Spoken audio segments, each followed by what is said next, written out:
Alright, we're going to do what they call Midi Slicing with Ableton Suite 8. Alright, I've got a sample I want to cut up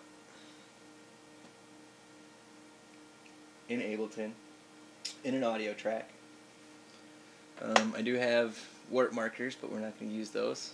Down here in the corner I have my grid set to an eighth notes. You don't really have to do that, but it's going to give you a good judge of where your cut marks are going to be when you put through your slicer. Alright, we're going to right click on it. We're going to go slice in new MIDI track. We're going to get some options. First one, we're going to set it to create one slice per eighth note. And then down here we're just going to use the default of built-in. Click OK. Alright, it's going to actually take that track, slice it up at eighth marks, eighth note intervals, and then it's going to map it to whatever MIDI controller you've got, and we're using today an MPK Professional MPK Mini, which has got drum pads and the keyboard. You can use either or you can use them both, doesn't really matter. Just to get an idea here, here's the drum machine that it put into for our MIDI. It put it into a MIDI channel, and it has now mapped everything to these lower quadrant of that octave. When you hit your keys, here, let me turn that down so we're not overdriving it.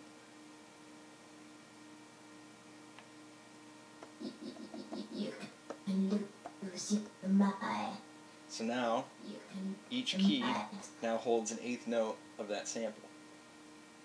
And you, of course, can go through and hit it at whatever you want, type it through.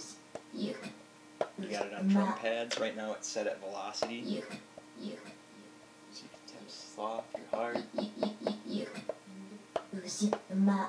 Right? And just to give you an idea of how that all works together, we're just going to give ourselves a beat.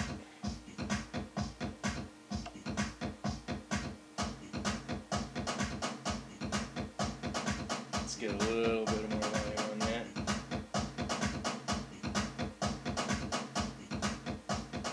Okay.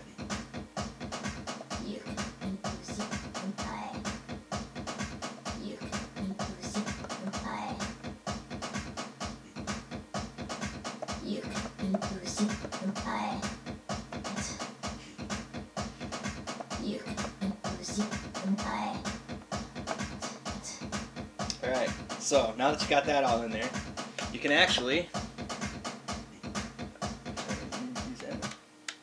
got my APC40 to control that. I don't know why I'm using the keyboard.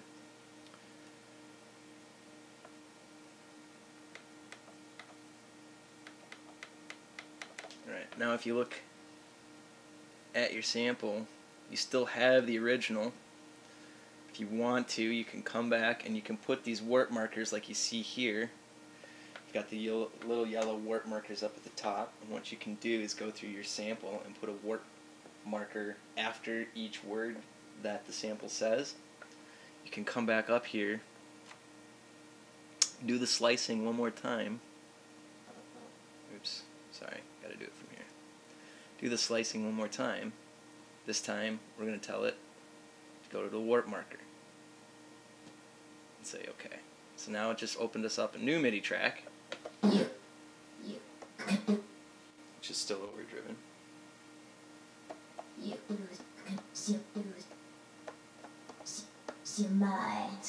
Okay, so now